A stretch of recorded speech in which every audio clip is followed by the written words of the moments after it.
अस्सलाम वालेकुम गाइज़, उम्मीद करता हूँ आप सब खैरियत से होंगे। तो गाइज़, अगर आपने अभी तक हमारे यूट्यूब चैनल को सब्सक्राइब नहीं किया तो फ़ौरन सब्सक्राइब करें। आज की इस वीडियो में मैं आपको बताऊंगा स्विच स्टेटमेंट के बारे में, जिसमें यूज़र हमसे वीक डेज़ के बारे में पूछेगा। और यूज़र हमें 7 डेज़ होते हैं एक वीक में, तो वो हमें कोई भी नंबर इनपुट करेगा और हमें उसे शो करना है कि इस नंबर पे कौन सा डे आता है। तो मैं अपना प्रोग्राम स्टार्ट करता हूँ। Hash include IO stream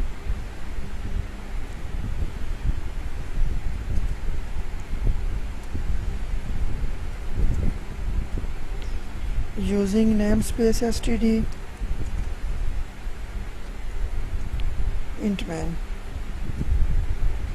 int. यहाँ पे मैं कोई भी इंटीजर ले लूँगा। एक्स ले लिया मैंने। सी आउट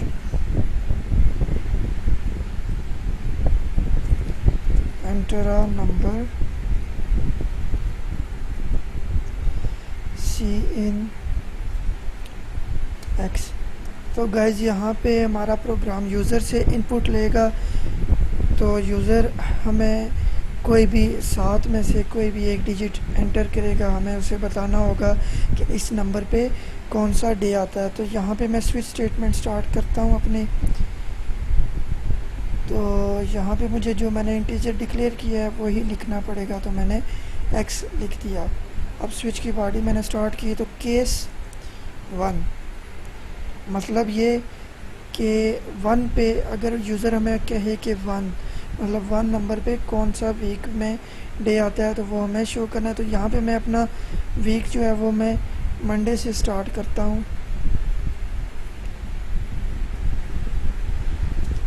इसके बाद ब्रेक स्टेटमेंट,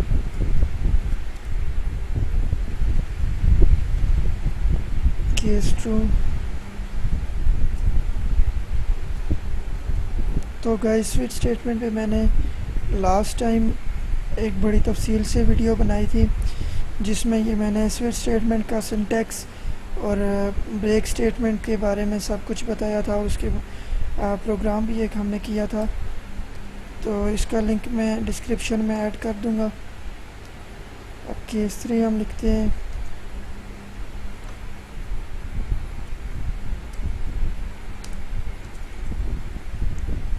सी आउट वेडनेसडे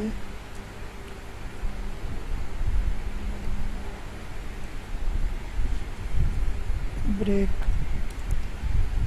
तो गाइज़, यहाँ पे हमने एक बात का ख़ास तौर पर ख्याल रखना है कि जब हम केस लिखेंगे तो केस को हमेशा हमने कॉलन से एंड करना है।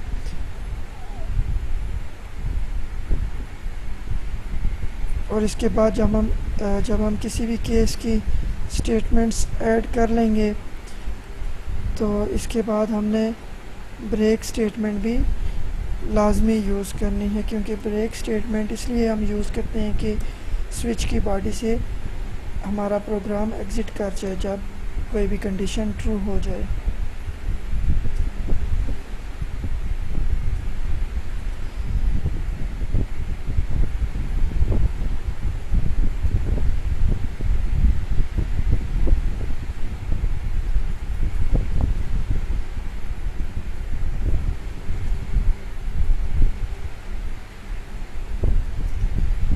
अब मैं यहाँ पे 7 केसेस डालूँगा, क्योंकि एक वीक में 7 डेज़ होते हैं।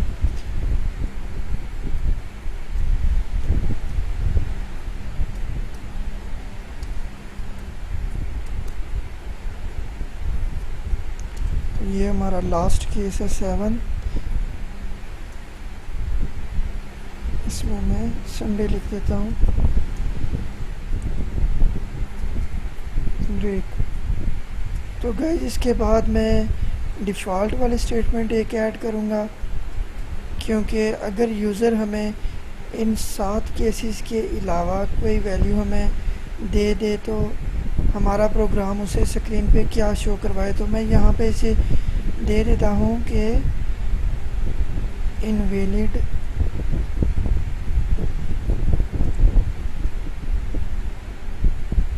इनपुट। तो इसके बाद यहाँ पे मैं रिटर्न 0 लिख देता हूँ।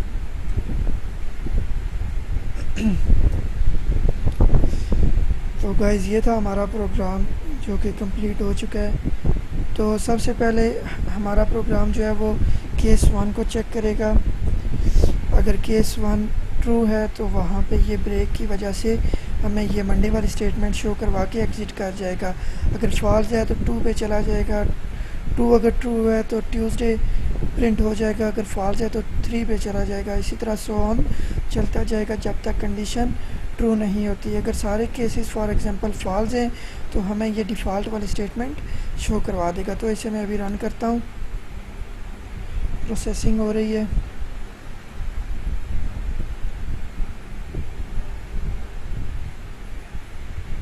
तो यहाँ पे इसे मैं केस 1 वाली वैल्यू में दे देता हूँ। मैंने इसे 1 एंटर किया तो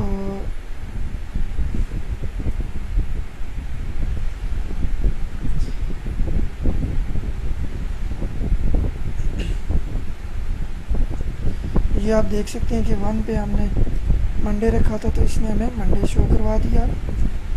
इसी तरह आप 2-3 वैल्यूज़ में से कोई और दे के चेक कर लेता हूँ। 4 दे रहा हूँ, 4 पे थर्सडे आ गया।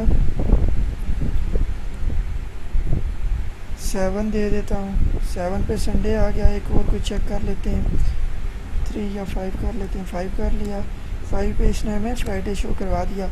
तो अब एक वैल्यू मैं ऐसी चेक करता हूँ इस पर कि इन 7 केसेस में से कोई और डिफरेंट हो, इनके अलावा हो। तो यहाँ पे मैं 8 इंटर कर रहा हूँ। तो आप ये देख सकते हैं कि हमने डिफ़ॉल्ट वाली स्टेटमेंट पे शो किया था कि अगर हम ये सारे केसेस फॉल्स हो जाएं तो हमें इनवैलिड इनपुट शो हो जाए। तो इसने हमें इनवैलिड इनपुट ही शो करवा दी। तो गाइज़ ये थी हमारी आज की वीडियो जिसमें हमने सीखा है स्विच स्टेटमेंट के बारे में। तो अगर वीडियो अच्छी लगी हो तो लाइक, कमेंट और शेयर करना ना भूलिएगा। अल्लाह हाफिज़।